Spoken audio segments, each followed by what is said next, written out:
Howdy everyone. Really happy to let you all know that I was finally able to add one more of these to my collection, which means I raced this morning. So I don't have any footage from the race, nor do I have a bunch of numbers to share with you from the race, but I do want to just recap the race and take you through the build up to the race and a little bit about the race as well. So first I want to start with the long-term build up to this race, like the past month leading up to this race.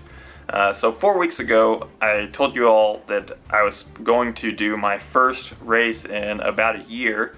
That was going to be a 4-mile cross-country race at the University of Central Oklahoma. Got sick the day before and decided it would be best not to race and dig myself into a bigger hole. And basically I was out for a few days. I wasn't able to run for 3 days. And then the sickness kept affecting me after that, and even when I wasn't feeling the effects of the sickness anymore, I've generally just felt like crap in training for the past 4 weeks since that race that I was supposed to do. Right before I got sick, I was really hungry to train, and I was feeling really good. I was excited to race, and since then it's been like struggling through almost every training session, just trying to get through it. When I've been training with my guys here and there, I've been struggling to hang on to the group that I'm normally running with. So training has not been easy the past 4 weeks. If you actually look at all the numbers of my training, it's not bad, but it definitely did not feel great doing it all. Like the 2 weeks before this week, the week of this race, I still ran 94 and 93 miles with lots of quality work.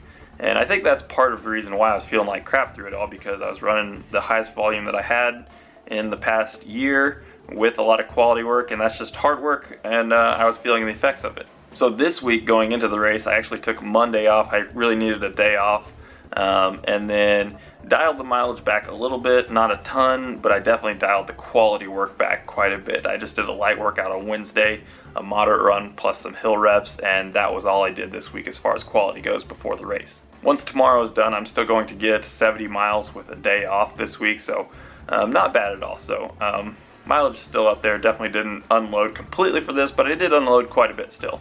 So now at this point in time, even with unloading this week, I wasn't feeling great for the past few days, and I was pretty concerned with how the race was going to go or how it was going to feel, because I just haven't seen the numbers in the training lately that show me that I'm really fit and I'm ready to race really well. But you know, no matter what, once you get to the line, it's all about doing the best you can. So there's not really obviously there's not a better choice than just doing the best you can when you line up. So don't give yourself an option when you get on the line and when you race to do worse than you are on that day. You know, maybe you're not as fit as you could be, but there's no reason not to give your best effort.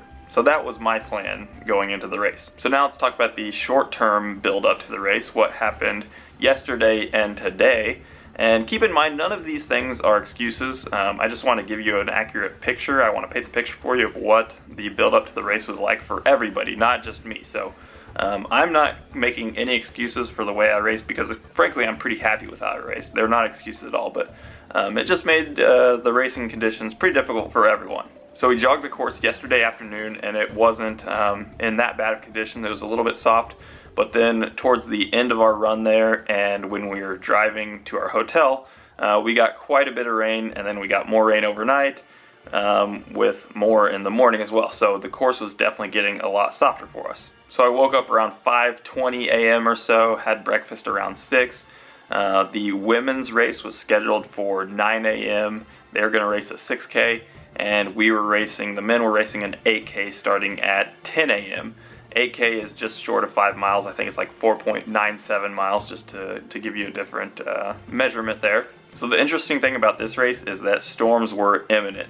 It was like a 90 to 100% chance of storms between 9 a.m. and 12 or so. It didn't end up working out quite that way, but pretty close. So they were going to wait as long as they possibly could to make any calls on delaying the races or possibly canceling.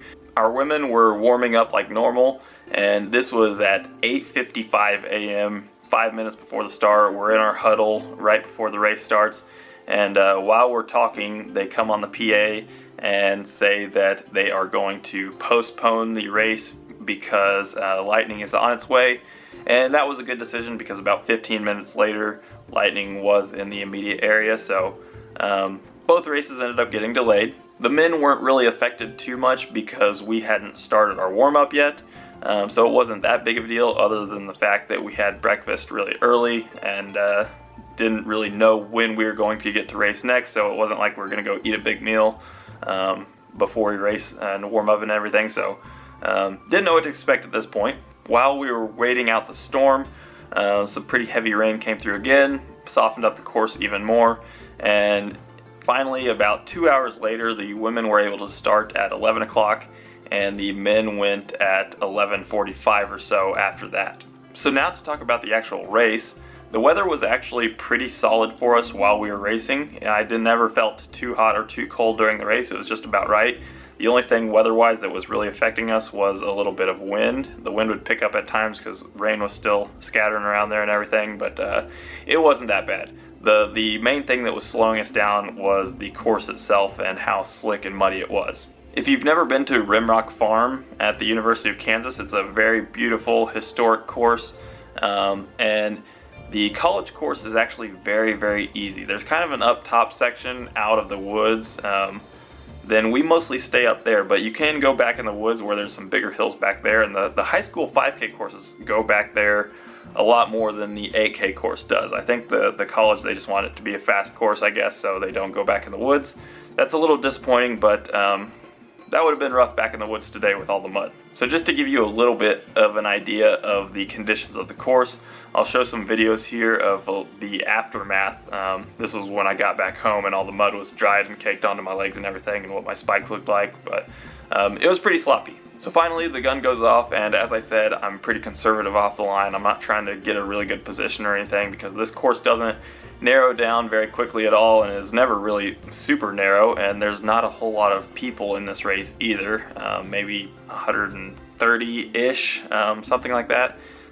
So I'm not too worried about it getting a good position. So in the first moments of the race, I'm looking at the starter, and I could be wrong on this, but what I thought I saw was he tries to fire the starting gun again to bring us to a stop, so I figure somebody must have fallen in the first moments of the race, so they're calling for a restart, and the gun didn't actually fire again. But then I see him start waving his red flag, and I figure he's trying to get us to stop. So I start slowing to a jog, thinking they're going to reset the race. And you know, it doesn't take me long to figure out. I'm looking around and everybody's still running hard. And at that point, I figure, well, they're not stopping this race. They're not going to be able to. So I might as well start running hard again. So that's a lesson learned there for me. If you're racing and you think they're trying to restart the race, absolutely do not stop until you are 100% certain that they're stopping. So after that minor mishap, I'm basically in dead last, and which, you know, as I was saying earlier with the things about the field doesn't narrow down, it's not a huge field of runners. It's not that big of a deal to get a good position, so I just kind of take a place on the outside and start working my way back up pretty gradually. I'm not panicking at this point at all. The race is 8,000 meters. Not a big deal to have a bad start. So in my mind, I'm breaking this race down mile by mile, and definitely not trying to bite off more than I could chew early, but just trying to, at this point, you know, I just want to work my way up the pack as much as I possibly can and be consistent throughout the race. So here's where there's not really much to say about the race. That was the theme of the race, was moving up and catching people, and every time I caught somebody, I wasn't really wasting time hanging around them. I tried to make a move on them and pass them pretty shortly within catching them, so that's what I was doing for a long time in the race. I wasn't timing myself or anything or getting any splits, and I didn't hear any splits until the 3-mile split, which I think was like 16:07 or 16:08, which would be somewhere around 5:22 or 5:23 per mile, and that was a pleasant surprise. I didn't expect to be that fast in those conditions, so I was okay with that. I kind of had this time of 26:40 or so in the back of my mind that would be nice to run, and that was right around that pace, so I knew I had to be consistent from there. So after 3 miles, I really started to keep pushing and trying to maintain my pace, and that's where it got a little more difficult. So still over the last 2 miles, I'm catching people, moving on to the next one, and I find myself moving up quite a bit in the pack, and had a pretty solid finish. I'm pretty happy with everything about the race, really, except for the start, and that wasn't even that big of a deal. I ended up finishing 21st in the race with a time of 26:49, which is an average 1600 of about 522, or an average 1K of 321.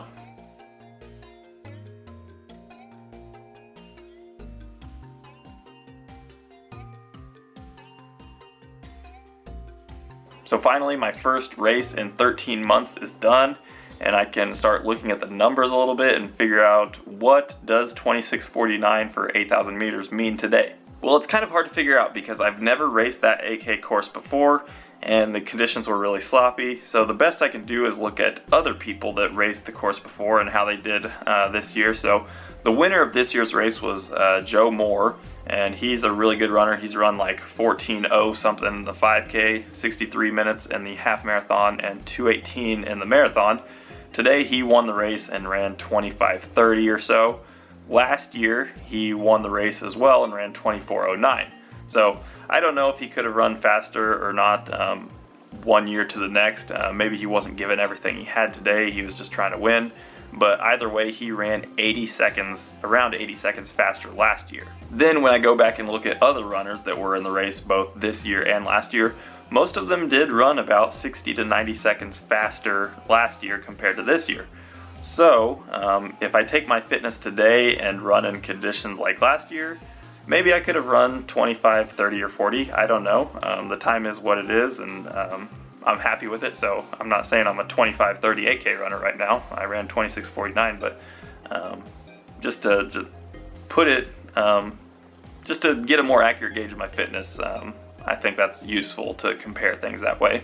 Another thing that I found interesting was for my workout last week that I did, there was 4 times 1K with a hard 1600 and then 4 times 1K again.